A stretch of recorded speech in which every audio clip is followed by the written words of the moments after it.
I think the notion that the variants can emerge from one country or another is false. And it's dangerous because you think that the problem is somewhere else. The virus is circulating so much right now that it's evolving.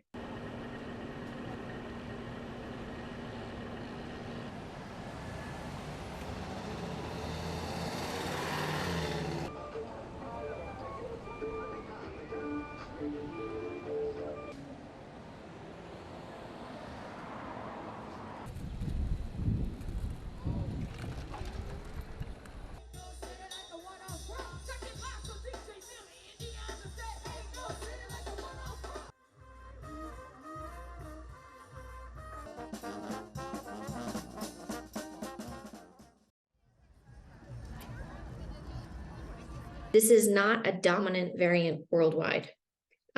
We classify it as a variant of interest because it has an increased growth rate, and we expect that it will increase in detection around the world.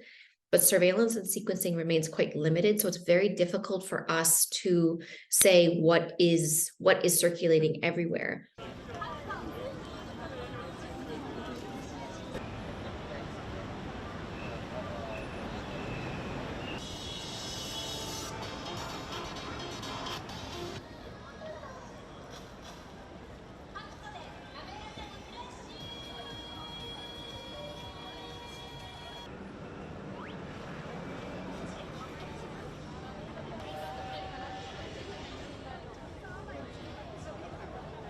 We're looking at several different characteristics of them: growth rate, immune escape, severity, and our impact on interventions. How do our diagnostics, therapeutics, and vaccines work? So all of the variants that are in circulation, we are constantly monitoring those against those different characteristics.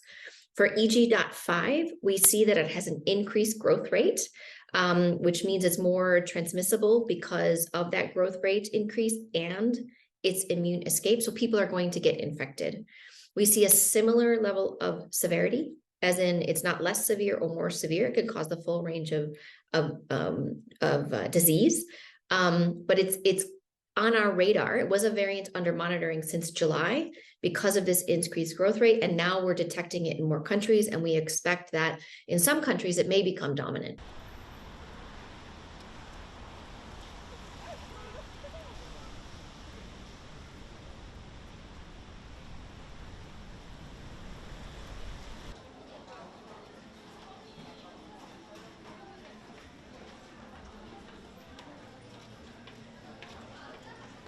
We have to keep a closer eye on it, and we want more studies to be done to really evaluate more of its properties of whether or not there are any changes needed in our therapeutics or in our vaccines. So far, we don't, but it's one we have to watch.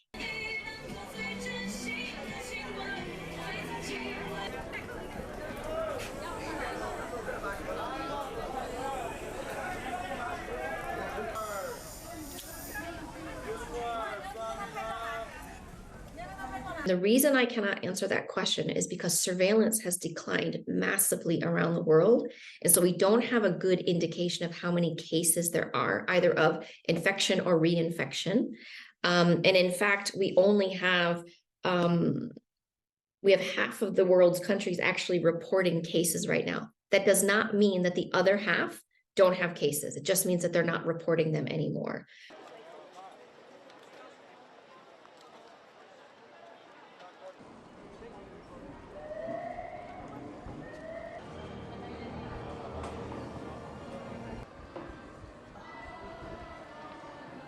They need to be reliable, they need to be affordable, they need to be accessible.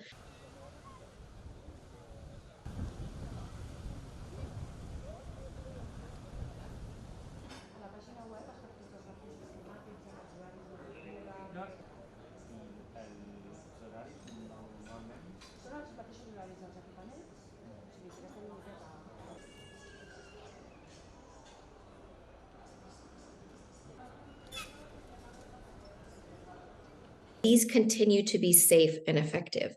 WHO has made recommendations about future formulations of vaccines, and this was an advice given by our technical advisory group for COVID-19 vaccine composition, TAG-COVAC. So for future formulations to include Omicron XBB sublineages in those formulations. But what is important for individuals is if you're offered a booster of vaccines that have been approved in your country, take that booster.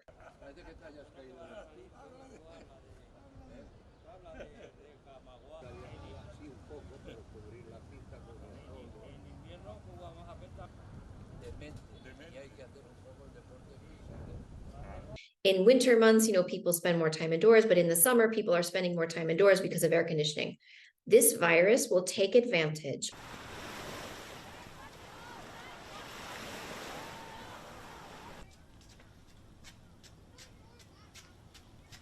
And the gains that they made across all of these aspects, surveillance, clinical care, infection prevention control, everything that they did for COVID-19 is an investment for the future. It's needed for the current threat that we face with SARS-CoV-2, but for everything else that we're going to face. So dismantling those systems is really short-sighted.